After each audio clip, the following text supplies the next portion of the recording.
Hey everybody, Casual Dad Plays here, back with a special video. This one should be quick. We're going to review the notes from the patch today, March 25th, 2025. If you watched the live stream the day before, or you've catched it online already, caught it online? Why did I say that? That's weird. Anyways, Ed Beach went over most of it, so just gonna go through it quickly and tell you what I think about it. So Quick Move is finally here. Not sure why it wasn't there already, but I'm glad it's now there. It's going to definitely speed up the game regardless of how you play it. Some of those turn rollovers were approaching a minute just for all the pieces to move, so that's really good. Map generation, huzzah, is getting better. Hopefully be more like Civ 6 like they said. The balance start was pretty good. I could see how it would be balanced for multiplayer and that they're focus on them in the beginning and want to make sure they didn't kill that part of the community.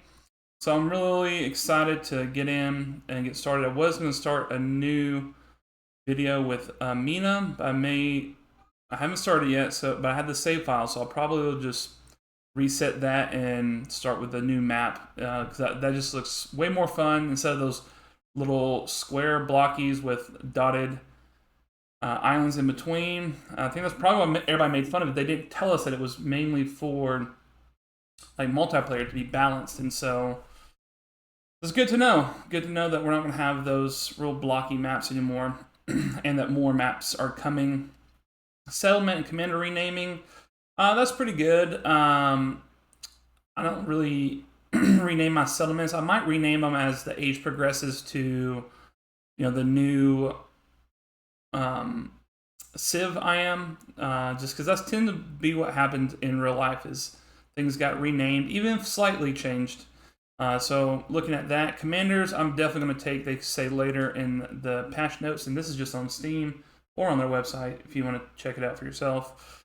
They'll say later that, some people are utilitarian, some people roleplay. So I'll definitely be the utilitarian. I will be naming one of my commanders like ranged commander or frontline or movement or stuff like that I know it's not real imaginative, but with everything going on in the game, it just is going to help me just not forget what somebody's doing and what's what and all those things, or like rename a unit of like, okay, this guy needs initiative, this guy needs this promotion, or whatever it is.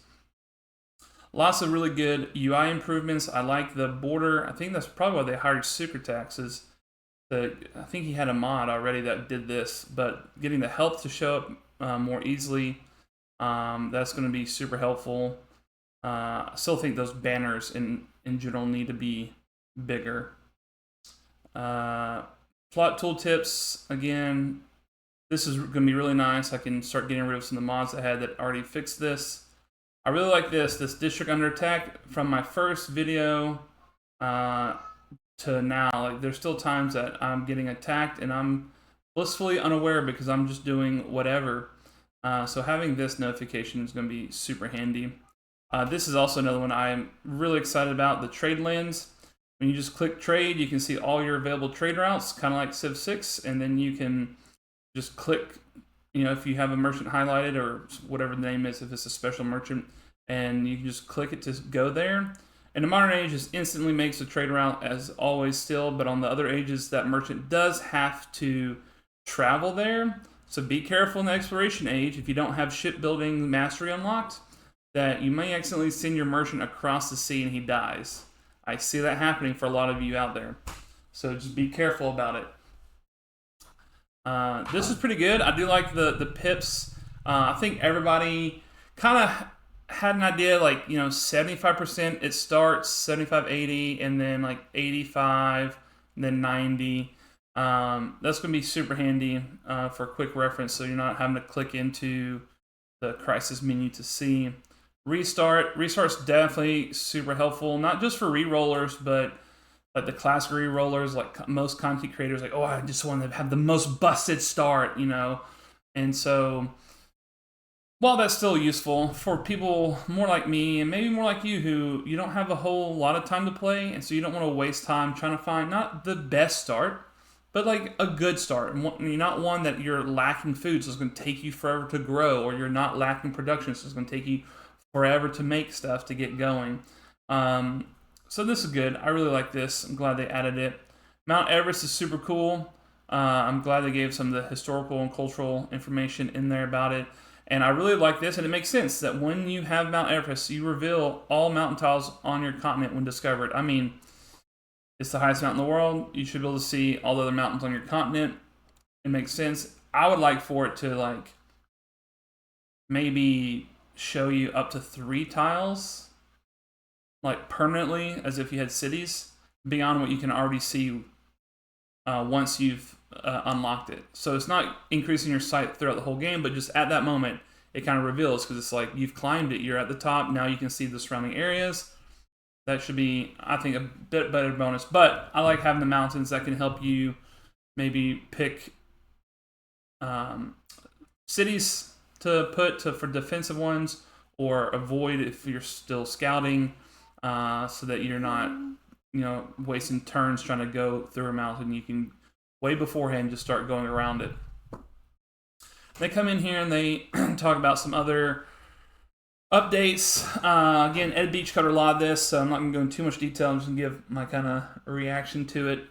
I do like the changes to the modern age and the exploration age about eliminating a player does not add progress, and it adds less progress in exploration age. Because what I did is I was really strategic about my domination because of this.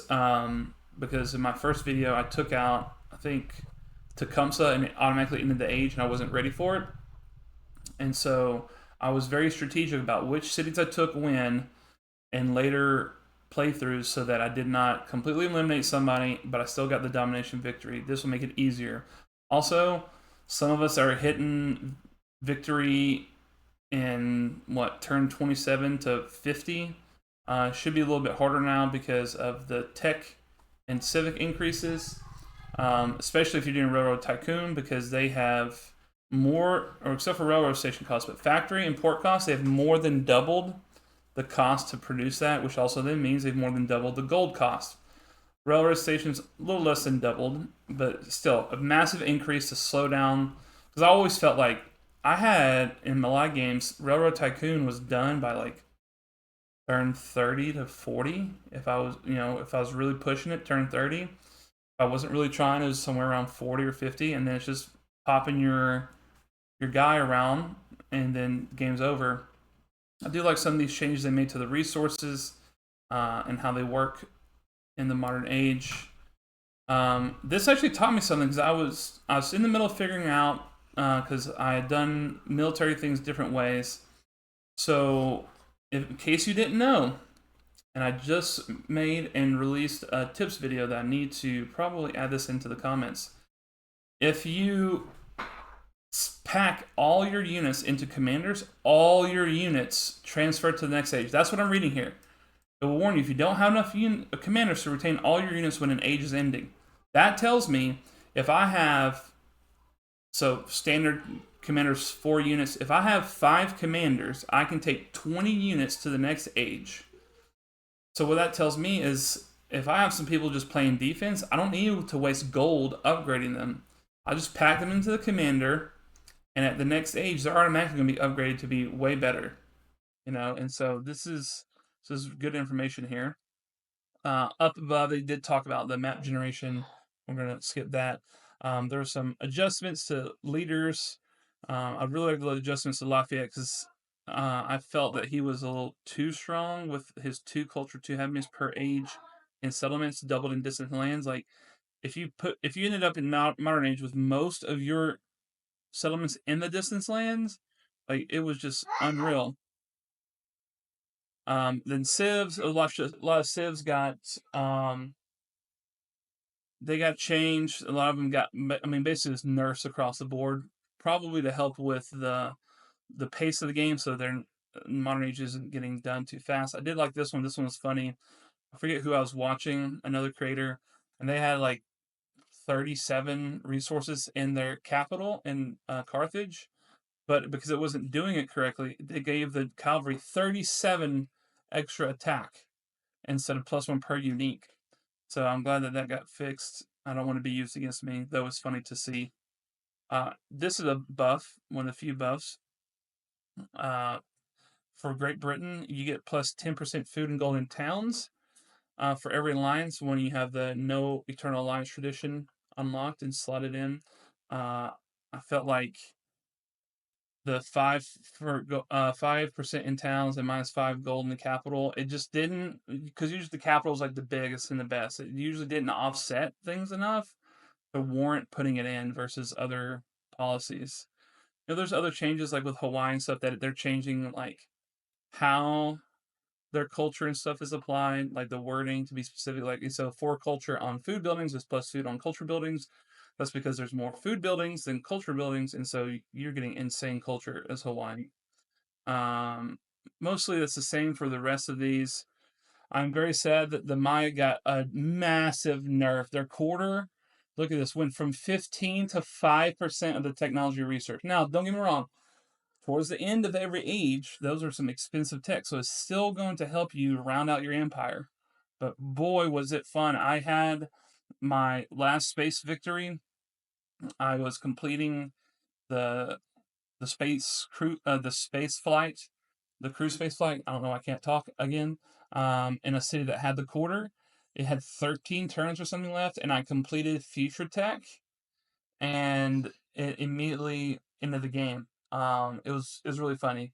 It was my Ada Lovelace playthrough, starting as the Mayas. Wasn't exactly that great of a game, but anyways. Some more nerfs got to the science. What I do like is they did move the Mundito Perdido from like counter rounds like very last, and it's in the Maya tree. If you don't know, you start with one and you have your mastery, then you go to another and mastery, and then like at the very end is Mundito Perdido. You can almost get to it the same amount in the culture tree, so it didn't really help. Like why? Like it didn't really matter if you're in the Mayas if you were focusing on it. So glad to see that that's moved back. Now these other people, other civs, really like to see the fixes for them. I like this for Mississippian. I really like Mississippian. Mississippian to me was pretty close or on par with the Mayas before this patch, but now this is definitely to me going to put Mississippians over now that they nerfed this so much. Just because the growth you get with the Mississippians will scale out everything so much that it's just gonna be unreal. More nerfs for combat strength, especially to Rome. Thanks, Spiffing Brit, for showing us another thing that they need to patch. Um, Again, they nerfed this. That was really helpful to get your pounds up really big.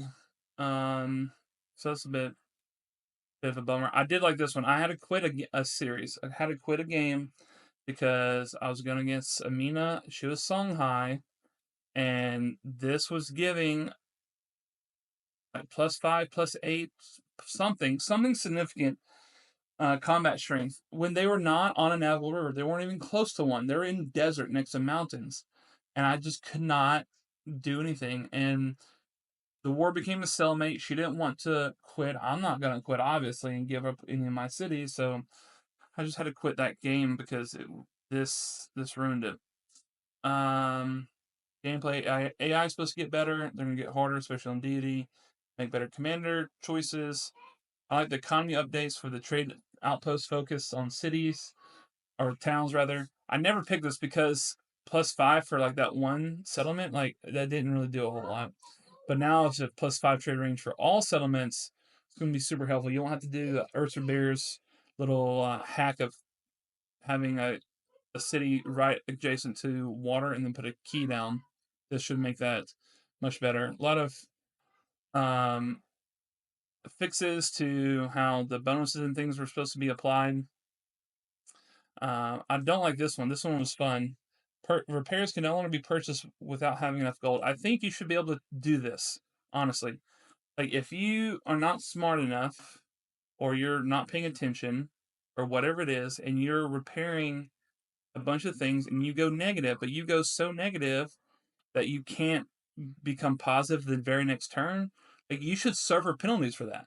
Like, that should be a thing, because it's like you're promising people we're gonna rebuild it, so they go ahead and rebuild it, and then it's like next turn, like, oh, JK, I can't pay you for what I told you to rebuild that I was gonna pay you for. There should be some penalties. I think you should be able to do that. This one's pretty good. Because if you can't do this, then what's the point of Simon? Simon Boulevard, the new guy is being released. He can make purchases in towns when they're unrest. So if everybody can do it, what's the point of having Simon? You would never pick him. Lots of other good updates and fixes. Let's see, what was anything else? Just more nerfs to fighting. This was pretty funny. If you haven't seen the video, it's super funny of the scouts being stacked in the +1 sight range, especially with Mandita Perdita before he got nerfed, and you like unveil the whole world before halfway through Antiquity. It's great. It's really funny. I like this change to the Torre del Pan. It used to be you would ignore rough terrain if you move a unit next to it. Now it provides food and production on tundra terrain. That's really good. I like this, where naval units can't disperse. If there's a unit there, it just makes sense. Yeah, so that's all that's looking pretty good. We are pretty much talked through all these UI notifications and updates, just a lot of small stuff that's gonna make a whole lot of difference to people. So go through and read it. There's a lot of good things that they've added, a lot of quality of life improvements, more narrative events, and fix some narrative events. So that's all, like, man, they're just doing such a good job. At the end, it tells you about the leaders and civs. So take a look at it for yourself. But I think this is really good. It's gonna be a really good update. Can't wait to jump in to play it later. Hopefully, we'll bring back some people that were kind of jaded from the first 3 days early access, or first buying it and then haven't played it in the last month or so. But yeah, that's it's gonna be good. Cannot wait to get into that. So it's been my reaction to the new update 1.1.1 for Civ 7, March 25th, 2025. Thank you guys for hanging out, and I'll see you next time. Bye bye.